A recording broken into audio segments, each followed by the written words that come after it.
Hello, I'm Autistic Nana. If you think your child or your grandchild might be autistic, how do you get people to listen to you? You need everyone to be able to see what it is that you think you see in them.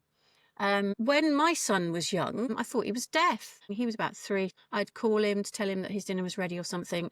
He wouldn't respond at all. If he was engrossed playing with something on his own, I eventually got so worried about this that I took him to have his hearing tested, and he passed the hearing test with flying colours.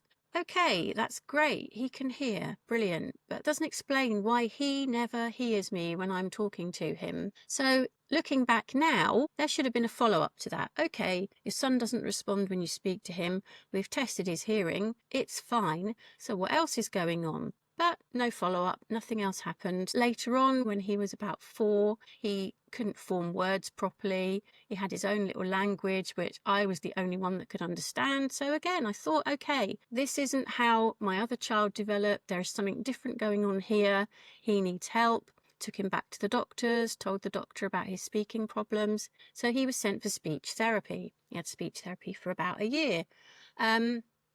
And eventually he did start to speak so that other people could understand him. But again, looking back, why did he have so many problems? Why was it never pursued further? Now I've learned as much as I have about autism, I can look back and think to myself, he was a white boy. He liked to play on his own. He didn't respond when people spoke to him. He had problems speaking. These are all classic signs that my son was autistic, and I didn't know. And nobody else seemed to know either. So you've got this problem where you can notice something about your child, but trying to convince other people can be really difficult. If your child behaves perfectly well at school, the teacher's going to go, yeah, there's no problem. Your child is, really well behaved.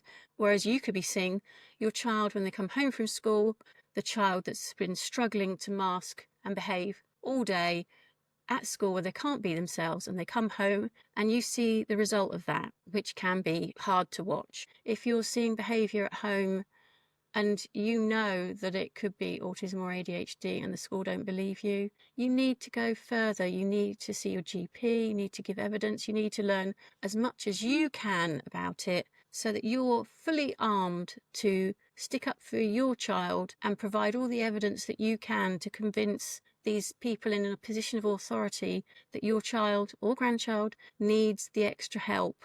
So you really do need to become an advocate and get them the help that they deserve and that they need. If you've got a family member and you know that they need help and they need an advocate, just step up, help people out.